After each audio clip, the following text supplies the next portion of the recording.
They didn't mean to see me naked. But the alien twins didn't look away. The decontamination chamber exploded before the water even turned cold.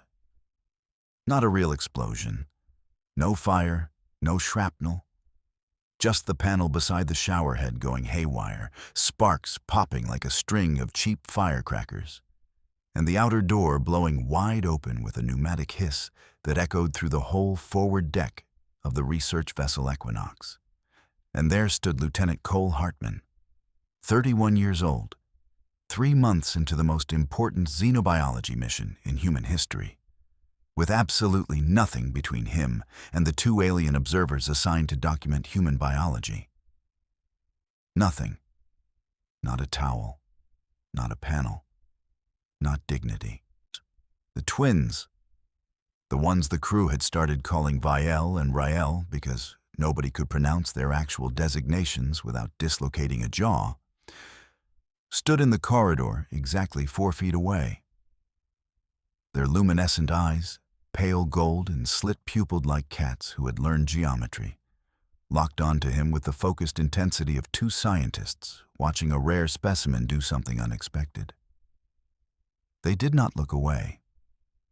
Cole did the only rational thing a human being could do in that situation. He said, "Mission log, day 92. Things have gotten weird." And then he grabbed the nearest emergency panel cover, a flat gray rectangle of polymer rated for hull stress, not privacy, and held it in front of himself like a man defending a castle with a cutting board. The Equinox was not a glamorous ship. Spermit was a mid-tier research vessel out of the joint Human-Galactic Consortium, built for function rather than comfort, crewed by 12 humans and currently hosting 2 Neurath observers as part of the first bilateral study program in recorded interstellar history. The Neurath had faster-than-light travel before humanity had iron smelting. They had mapped 40 star systems before Earth's first cities had running water. They were, by any reasonable measure, so far ahead of humanity that the bilateral program existed mostly because the Neurath found humans baffling in ways that their science could not explain and could not stop trying to. Cole had been chosen for the mission because he had the highest combined score in xenobiology, adaptive communication, and what his evaluation file called stress tolerance under novel circumstances. His evaluation file had not anticipated this particular circumstance. Viel stepped forward. She was tall, nearly 2 meters, her skin the deep blue-gray of deep ocean water, her secondary arms folded behind her back in the Neurath posture that the Equinox crew had learned meant either deep thought or polite restraint. She tilted her head at exactly the angle a curious bird might use to examine something shiny and confusing. "You are displaying," she said, in her precise, accent-clipped Galactic standard. "Is this the threat display or the submission display?" "It is the please close the door display," Cole said. Rael, standing just behind his twin sister, made a sound that their translation module had logged 17 times in the past week. The crew had been debating whether it was a laugh. Cole was now fairly certain it was a laugh. "In Neurath biology," Rael said, "exposed membrane indicates readiness for medical evaluation. We can begin the dorsal scan if you are prepared." "I am not prepared," Cole said. "I am the opposite of prepared. I am unprepared in a way that may require an entirely new word." The door was still open. Down the corridor, Cole could hear the muffled voices of crewmates. Footsteps. The particular cadence of someone approaching who did not yet know what they were about to walk into. "Viel," Cole said, as calmly as a man holding a polymer panel could say anything. "Please close the exterior door."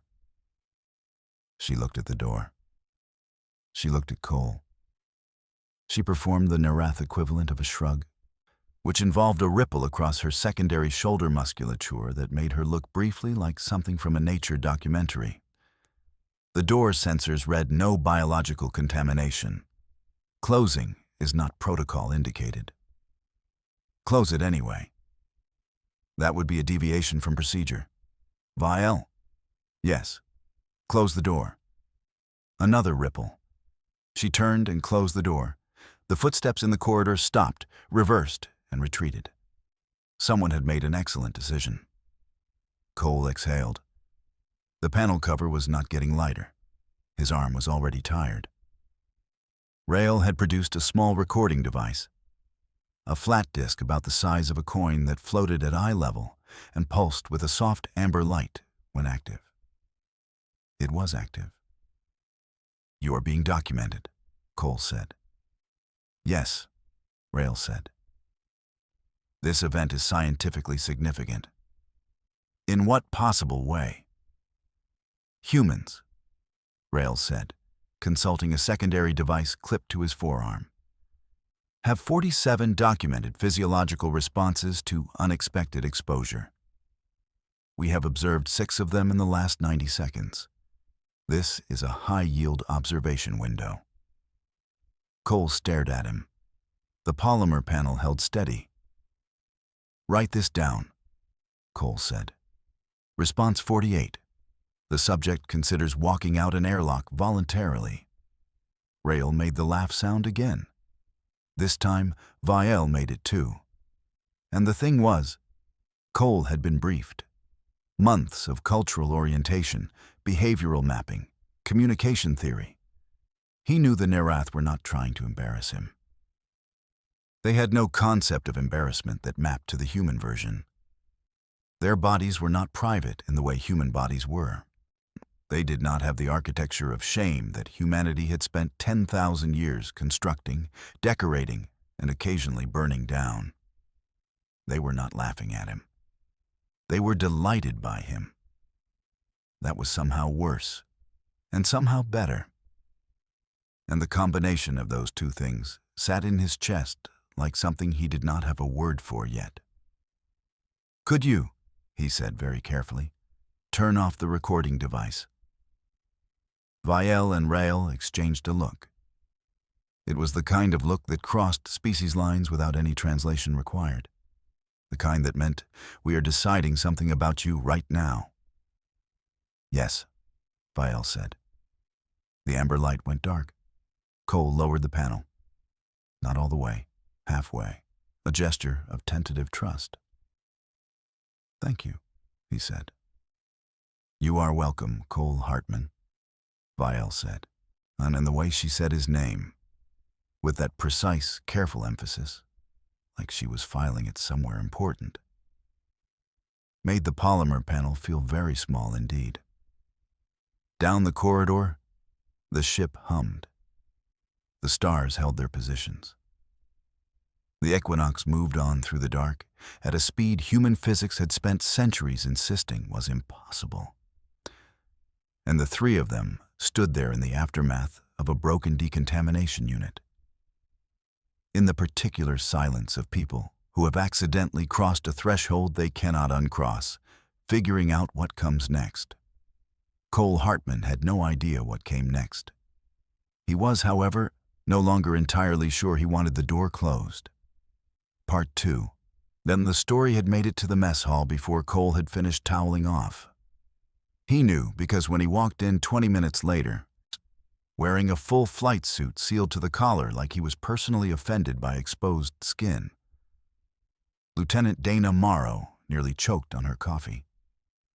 She set the cup down with the exaggerated care of someone trying very hard not to make eye contact. "Not one word," Cole said. "I wasn't going to say anything," Dana said. "You were." "I was going to say good morning." "You were going to say something that rhymes with good morning and involves the words panel cover." Dana's mouth pressed flat in the way it did when she was physically restraining a sentence. She was the ship's chief communications officer, a 34-year-old from Portland with a gift for language and an absolute inability to let anything go. "Vial filed a preliminary observational note," she said finally. I had to translate it for the daily log. Cole poured himself coffee. The machine made its usual sound, somewhere between a cough and an apology. What did it say? He said. Not a question. The tone of a man who already knew the answer was going to require a second cup. Dana pulled up her tablet and read with the flat effect of someone reciting a legal document. Observed subject Cole Hartman, Exhibit 47.1. Newly designated, voluntary barrier adoption in response to unanticipated visual contact. Subject demonstrated creative resource utilization and verbal de-escalation under conditions of acute exposure. Recommend extended behavioral observation. Cole sat down. Extended behavioral observation, he said. They want to study you specifically now, Dana said. You moved from general human subject to, and I'm reading directly here, a high-yield individuality indicator. Dana. Yeah. What does that mean? She set the tablet down. She looked at him with the particular expression she reserved for situations that fell outside the mission parameters, but were absolutely going to define the mission anyway. It means you are now interesting to them in a way that isn't just about your species. They want to understand you, specifically, as a person. The mess hall was quiet. Through the wide viewport above the serving counter, a distant star cluster drifted past, indifferent and ancient. Cole drank his coffee and thought about the way Vielle had said his name, the way the amber light had gone dark when he asked. Where are they now? He said. Observation Bay 3. They filed a request to resume the dorsal scan, properly, with your consent and full decontamination protocols that actually work. Cole looked at his coffee. It did not offer advice. The Nerath dorsal scan was part of the bilateral biology study. Both species documenting each other, a full physical record, height, bone density, thermal signature, acoustic resonance. Everything that made a human body, logged and cross-referenced with Nerath biology for the database that would, eventually, be available to every research institution in the consortium. Cole had agreed to it 3 months ago. Signed the forms, sat through the briefing. It had seemed very abstract then, a professional obligation, a contribution to science. It did not feel abstract now. I'll go, he said. Dana looked at him. You don't have to. I know. He stood up, finished the coffee in one long pull. But they turned off the recording device when I asked. That was... He stopped. That was what? Dana said. A choice, he said. They didn't have to. It was against their procedure. Vielle told me so herself. And then they did it anyway because I asked. He set the cup down. That's not nothing. Dana was quiet for a moment. She had a gift for recognizing when something was shifting, not just in language, but in the thing underneath language. She had written her doctoral thesis on the gap between what was said and what was meant.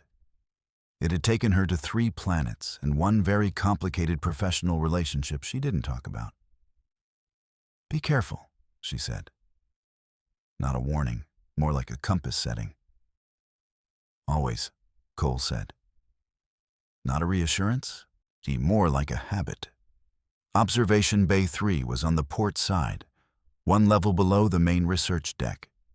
It smelled like recycled air and the faint mineral salt scent that the Nerath seemed to carry with them everywhere, something between ocean and clean stone. Cole had stopped noticing it in the first month.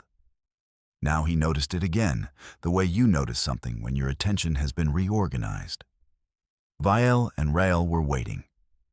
Vielle stood at the central scan platform, adjusting the calibration settings with her primary hands, while her secondary hands were folded behind her back in the thinking posture. Rael stood off to the side, recorder visible but dark. Unactivated. They had anticipated. Lieutenant Hartman, Vielle said without turning. Vielle, Cole said. Rael. He stopped 3 feet from the platform. I understand you want to resume the scan. If you consent, Viel said. She turned now.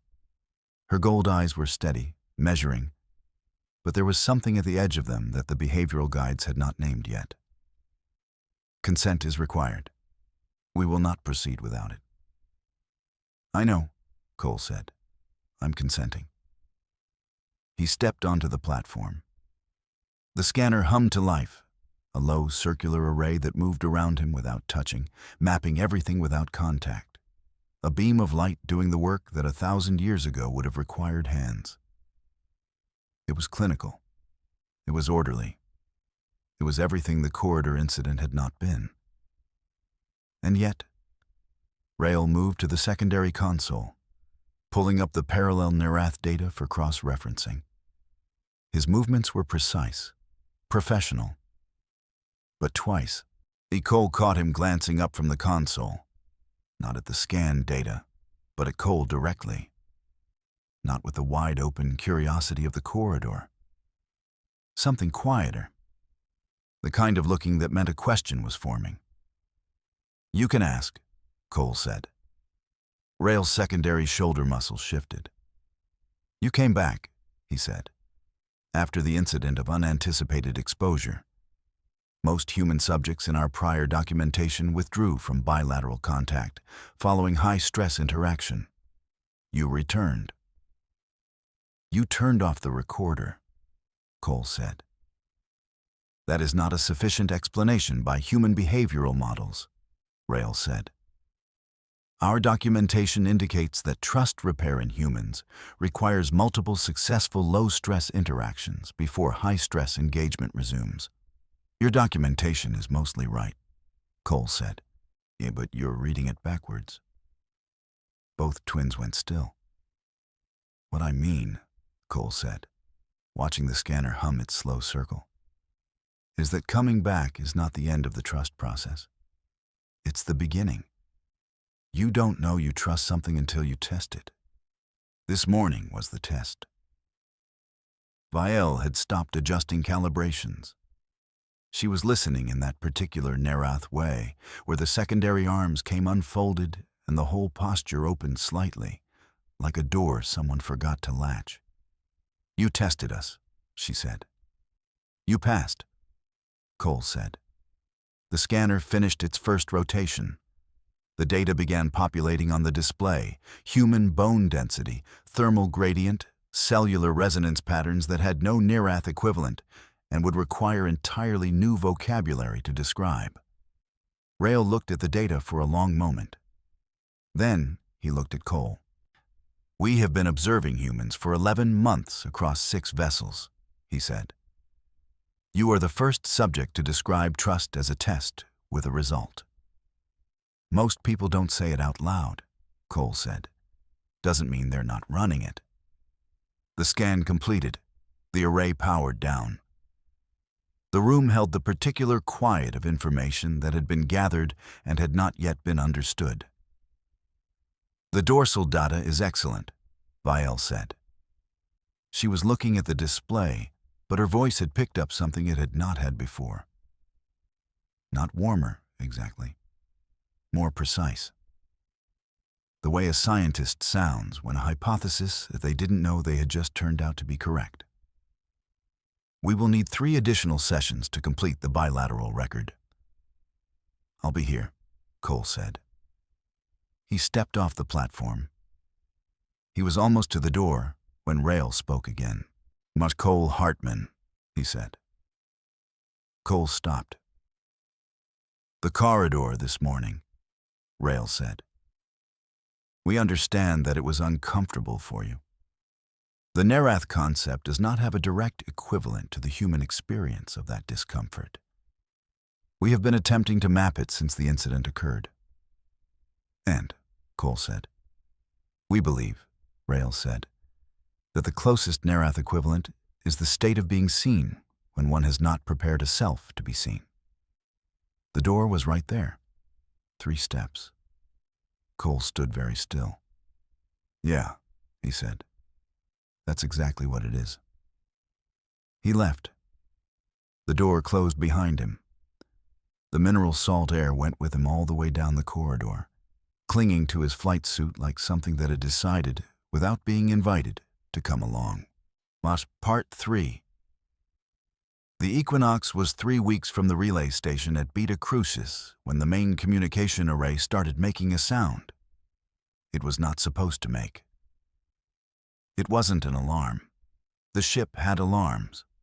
12 distinct tones for 12 distinct levels of bad news, ranging from mildly concerning to the one nobody ever wanted to hear. This was not any of those. This was a frequency that the array had simply never produced before. A low, rolling pulse that existed in the space between the ship's standard frequency range, slipping through the monitoring software without triggering any flags because it didn't match any pattern the software was built to recognize. Dana found it at 0340 hours because she slept badly on nights when the stars were too bright, which was most nights this deep in uncharted consortium space, and she had a habit of running diagnostic passes on the array when she couldn't sleep. She stared at the waveform for 4 minutes before she called anyone. She called Cole first. Not the captain, not the chief engineer. Cole. Observation Bay 3, she said when he picked up, groggy and confused. Now, bring Vial and Rail if they're awake. It's 0340. The Nerath don't sleep the way we do. Just come. Cole found Dana at the main console, her coffee forgotten and cold beside her keyboard, her hands moving through the frequency display with the focused speed of someone who had found something and was not yet sure what it was. Vial and Rael arrived 90 seconds behind him, still in their rest phase configuration. Secondary arms slightly extended, movement slower, gold eyes at 3/4 brightness. Not fully shifted to active state, but close.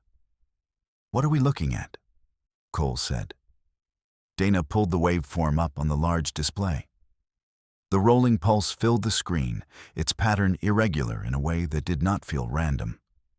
Vial crossed the room in 3 long strides and stood directly in front of the display. Her posture changed, not the subtle shifts Cole had learned to read over 3 months. A full-body reorganization, every line of her going rigid and then carefully, deliberately still. Vial? Cole said. She held up her primary hand. Wait. Rail came to stand beside her. They looked at the waveform together in silence. The ship hummed around them. The pulse on the screen rolled on, indifferent. This is a Nerath communication format, Rail said. Deep transit encoding, long range, low energy, designed to travel without being detected by species who do not know what to look for. The room got very quiet. Who's sending it? Cole said. Vial turned. Her secondary arms had come forward and crossed in front of her, a posture the behavioral guides called defensive containment. Cole had never seen her use it before. It is a census signal, she said, sent by Nerath deep mapping vessels when they have located a biological presence of interest in an unmapped region. A census signal, Dana said. For what? For a species, Vial said, that the consortium has not yet catalogued. Everyone looked at the frequency display. The pulse rolled, steady, patient, like something that had been waiting a very long time and was not in any hurry. There is something out here, Rail said. Something that was already broadcasting this signal before our vessel entered this region. We are receiving it. We have likely been inside its range for days. Cole looked at the waveform. Then he looked at Vial. Does this ship have the equipment to send a response? With modification to your array, yes, Vial said. And if we respond? The twins exchanged a look. It was not the look they had exchanged in the corridor 3 weeks ago. That one had been about curiosity, about the amusing novelty of a human with a polymer panel. This look was about something much older and much more careful. When a census signal is answered, Viel said, the original sender is obligated under Nerath law to approach. It is a treaty-binding contact protocol. It cannot be undone. So we'd be making first contact, Dana said. With a species the Nerath have located but not yet formally encountered, Rael said. Yes. Cole looked at the waveform for a long time. The pulse did not change, did not accelerate or hesitate. It simply continued. What does the consortium protocol say? He said. First contact decisions on joint vessels require consensus of all senior officers and observer representatives, Dana said. She had already pulled it up. Of course she had. Which means you, me, Captain Lou Vega, Chief Engineer Petra Cole, different Cole, Cole said automatically. Different Cole, yes, and our 2 Nerath observers. That's 6 people, Cole said. And we need consensus. Unanimous, Dana said. Cole turned to Viel. What do you want to do? Viel's secondary arms unfolded slightly. Not fully. She looked at the waveform again, and for a moment, her expression did the thing Cole had been learning to read. The slight flickering around the secondary eye membranes that meant she was running something she had not finished running. I want to know, she said. The Nerath have always wanted to know. It is the only constant across every version of our history. And you, Rael, Cole said. Rael's recorder was on his arm. Its amber light was dark. He had not activated it once since the Observation Bay 3 session. The same, Rael said. Captain Lou Vega arrived 12 minutes later in the middle of pulling on her jacket, a compact, sharp-eyed woman of 53 who had commanded 4 vessels and was famous among the crew for never raising her voice and never being wrong about anything that mattered. She looked at the waveform for 45 seconds. What's the downside? She said. Unknown, Cole said. We don't know what's sending this. What's the upside? Also unknown. But the Nerath Census Protocol was built to prevent harm. The approach obligation is mutual. Whoever comes in can't escalate without the receiving party's consent. It's designed as a protected exchange. Vega looked at Viel. Is that accurate? Yes, Viel said. The protocol has not failed in 600 years of use. In Nerath space, Vega said. Yes, Viel said without hesitation. We do not know how it functions outside it. Vega nodded. The ship hummed. The pulse rolled. Modify the array, Vega said.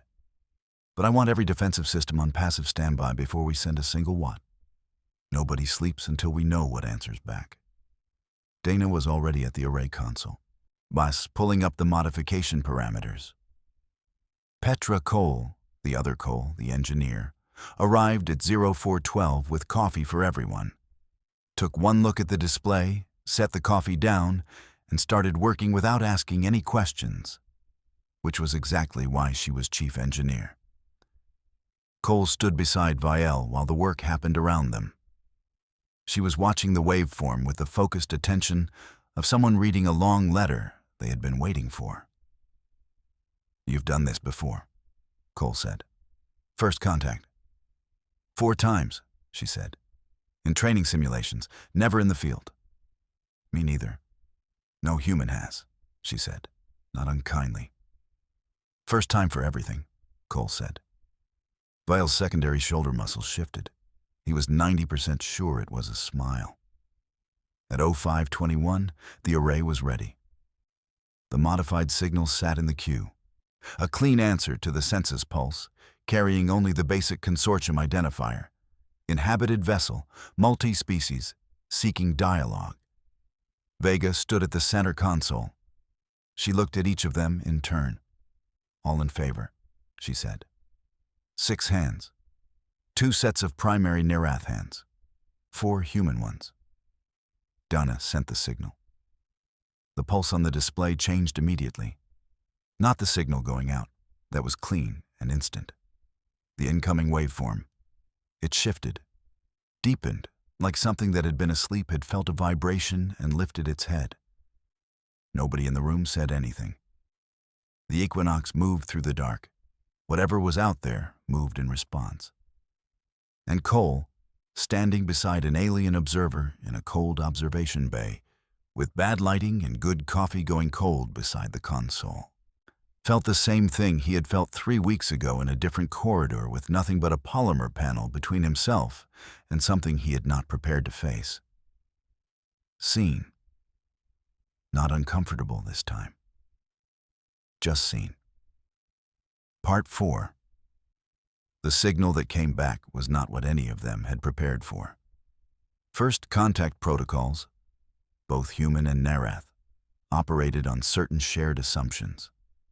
A new species, upon detecting and answering a census signal, would begin a linguistic calibration sequence. Basic mathematical patterns, prime number sequences, simple geometric proofs, the universal language of things that are true regardless of who is counting. It was the agreed-upon first handshake of intelligent contact.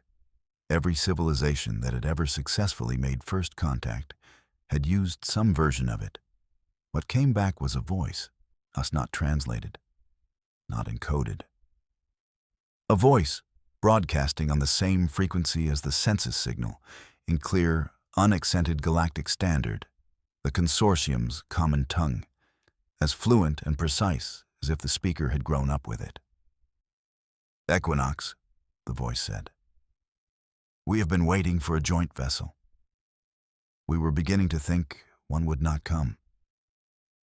The observation bay was so quiet that Cole could hear his own heartbeat doing something it had no business doing. Dana recovered first, because Dana always recovered first. "This is Lieutenant Dana Morrow of the research vessel Equinox, Joint Consortium Registration. We are a multi-species research crew responding to your census signal. Please identify yourself and your vessel." A pause. Not the pause of communication delay. They were close enough that lag was negligible, not the pause of consideration. "We are the Veth," the voice said. "We do not use vessels." Vile's secondary arms came forward in defensive containment again. Rail had his recorder in his hand. The amber light was on. "You don't use vessels," Captain Vega said, stepping to the console. "Then how are you communicating with us?" "We are within your communication range," the voice said. "We have been for some time." Cole looked at Vielle. She looked back. The briefest exchange, the kind that no translation module was needed for, because it was made entirely of the shared understanding that this situation had just become something none of their training had covered. "Veth," Vega said, with the particular calm of a woman who had been surprised before and survived it every time. "Are you aboard our vessel?" The pause again. "Not yet," the voice said. "We wish to ask first. That seems to be the human approach to such things. We have observed your crew for some time. We find it preferable." "Observed from where?" Vega said. "The hull," the voice said. "Outer surface, port side, aft section. We find metal vibration carries information adequately, though your engine maintenance cycle at 0200 is somewhat loud." Petra Cole, the engineer, made a sound that was not a word. "You've been on the hull," Cole said. He heard himself say it. It sounded insane, said out loud. "Yes," the voice said. "We apologize for not announcing sooner. We were uncertain of your crew composition. We have had negative experiences with vessels that carry no Nerath observers. The dynamics differ considerably." Rail had gone very still. Oh, he was staring at the frequency display, with the expression of someone recalculating something significant. "Rail," Cole said quietly. "The Veth are referenced in deep archive records. Rail said also quietly. They were catalogued 2,000 years ago. Then the records stop. The assumption was population collapse. The assumption was incorrect, the voice said pleasantly. It had very good hearing, or very good sensors, or both. Will you come inside? Vega said. She said it the way she said everything, not a command, not a plea, just a statement of possibility offered to the room. Another pause, longer this time. We would like to see the human, the voice said. The one who uses flat panels as defensive equipment. This is not in any of our behavioral documentation, and we have extensive behavioral documentation. Donna covered her face with both hands. Cole stared at the frequency display. The pulse rolled on, steady and patient. That's me, he said. We know, the voice said. And it sounded for the first time like it was smiling. Will you come to the port aft airlock? We will meet you there. One of us. The rest will remain on the hull. The rest, Vega said. How many? 64, the voice said. But we are very polite. We were taught by the Nerath. 64, on the hull, for an unknown amount of time. Breathing, or not breathing, it was not yet clear what the Veth required. In the cold vacuum of open space, clinging to the outer surface of the equinox while the crew slept, while Dana ran her diagnostics, and while Cole stood in a broken decontamination chamber and had an existential crisis with a polymer panel. I'll go, Cole said. Cole, Vega said. They asked for me specifically, he said. They've been out there watching us for days. They know our crew. They know our schedule. They know about the O-200 maintenance cycle, and they asked first. He looked at Vega. That's not nothing. Vega studied him for 3 seconds. It was the kind of study that covered a lot of ground in 3 seconds. File goes with you, she said. Rail stays here on comms. Full bioscan on the airlock bay. If anything registers as a threat, you pull back and we seal the section. Understood, Cole said. Vielle was already moving toward the door. No hesitation. Secondary arms back in the neutral position, the posture of readiness. She looked at Cole once as they reached the corridor. You know, Cole said as they walked, when you turned off the recorder in Observation Bay 3, I didn't realize that might have been a signal to anyone who was watching from outside the ship. It was not, Vielle said. It was a choice made for you. I know, Cole said. I'm just thinking out loud. Human habit, Vielle said. Good one to have, Cole said. The port aft airlock bay was a utilitarian space. Gray walls, yellow safety lines on the floor. The inner door of the airlock, a heavy circular seal rated for hard vacuum. The bioscan panel beside the door showed green on all metrics. Atmosphere nominal. Temperature nominal. The outer door was showing a contact reading. Something was touching the hull. Right outside. Cole looked at the intercom panel, and he pressed the external comms key. This is Cole Hartman, he said. I'm at the airlock. The response was not through the comms panel. It came through the hull itself, a vibration, low and resonant, that moved through the floor, up through the soles of Cole's boots, into his legs, his chest, his teeth. Not painful, not threatening. Something that had the quality of a knock on a door. He looked at Vielle. She nodded once. He opened the inner door, stepped into the airlock, the inner door sealed behind him. He stood in the small pressurized chamber and looked at the outer door and did not think about what was on the other side of it, because thinking about it was not going to help anything. He cycled the pressure equalization. He opened the outer door. The Veth who stood in the open airlock threshold, anchored to the hull with 4 of what appeared to be adhesive-tipped limbs, standing upright in hard vacuum without suit or equipment, as if the vacuum were simply weather, was approximately the size and shape of a 12-year-old child. Smooth-surfaced.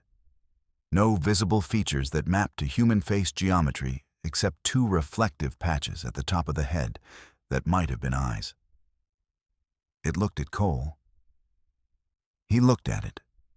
It reached into itself, not a pocket, nothing so structural, more like it parted its own surface, and produced a flat gray rectangle of polymer. Cole recognized it immediately. Emergency panel cover. The exact dimensions. The same model. It held the panel out to him, like a gift, like an introduction, like a joke that had been 64 aliens in the making, and had been worth every second of the wait. Cole took the panel. He looked at it for a moment. "Nice to meet you," he said. The Veth made a sound. It went through the hull and through his boots and through his chest, and he was absolutely certain, without any translation module, that it was laughter. Part 5. The Veth did not age. This was the first piece of information that Cole processed, and then set carefully aside to be dealt with later, because dealing with it in the moment would have required a longer conversation than the airlock bay could comfortably host.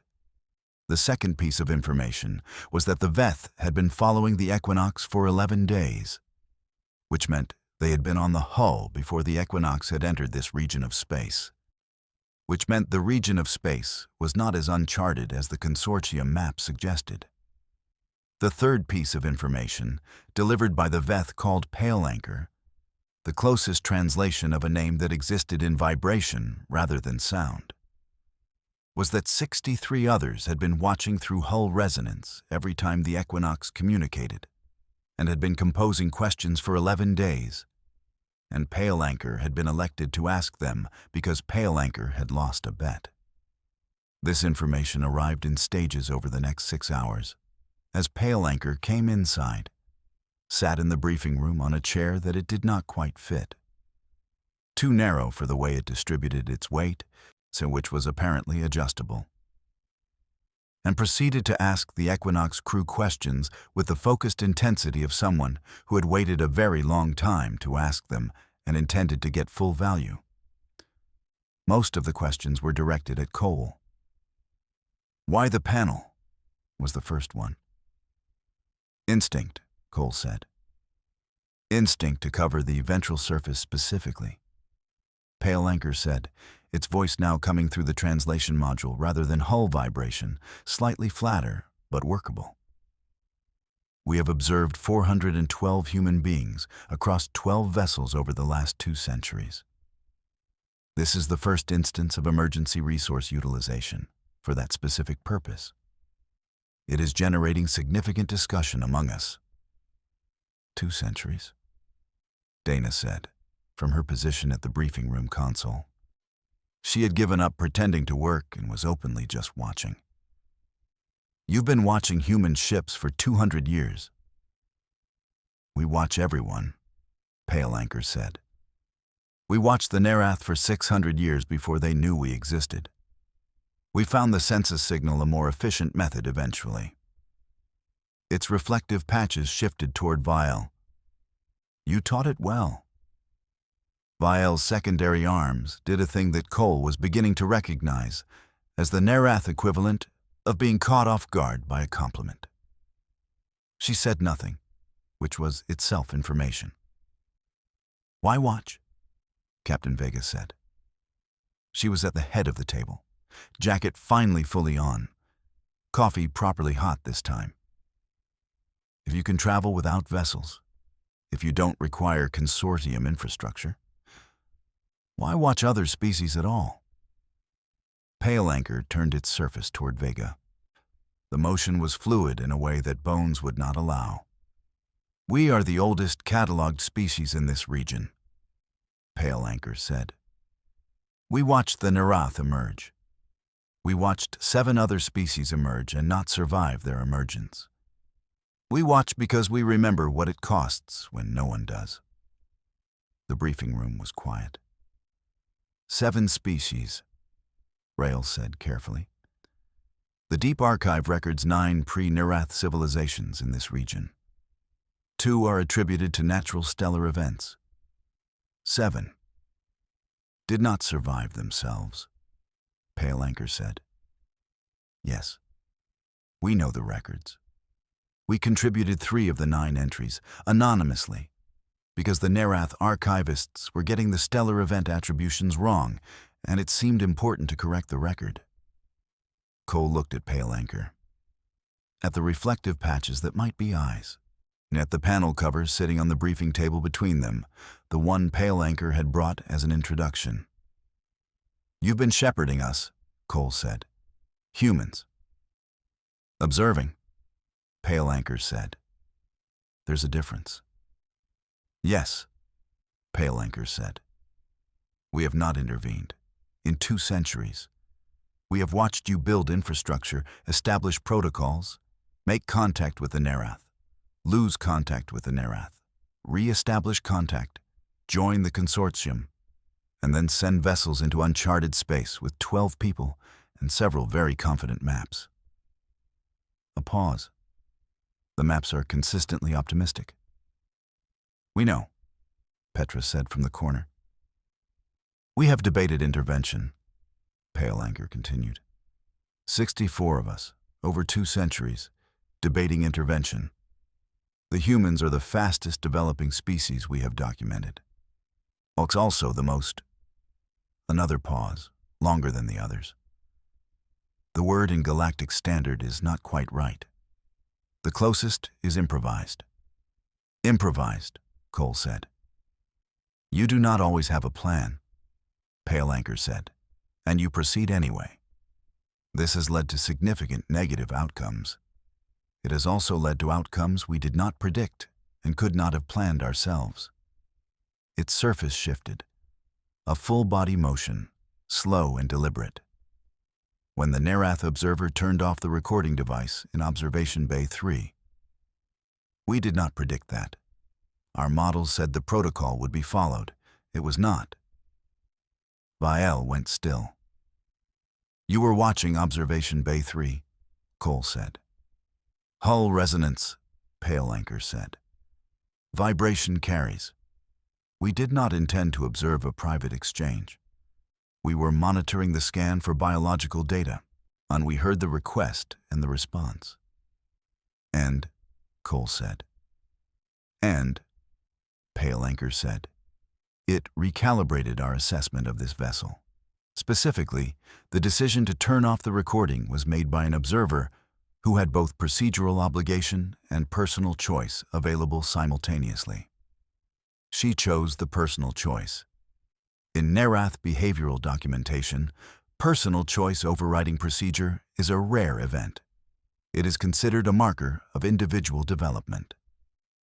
Vile's secondary arms had gone fully forward. She was looking at Pale Anchor with an expression that Cole could not read yet, but was planning to learn. You decided to make contact because of that, Dana said. Not a question. We decided to approach, Pale Anchor said. We had been observing a vessel. We began observing a crew. It looked at Cole. And then one member of the crew improvised under pressure in a way that our models marked as worth following. The panel cover was the detail that made 64 consensus votes unanimous. Cole looked at the panel cover on the table. I'm going to frame this, he said. We anticipated that, Pale Anchor said. Vega set down her coffee. She looked at Pale Anchor with the expression she used when she was making a decision that was going to have long consequences, and she was doing it clearly and with both eyes open. Pale Anchor, she said. The 7 species that didn't survive. What went wrong? Pale Anchor's surface shifted. The long, slow motion of something, considering how much weight to put in a sentence. The same thing, most of them, it said. They built the infrastructure for contact before they built the instinct for it.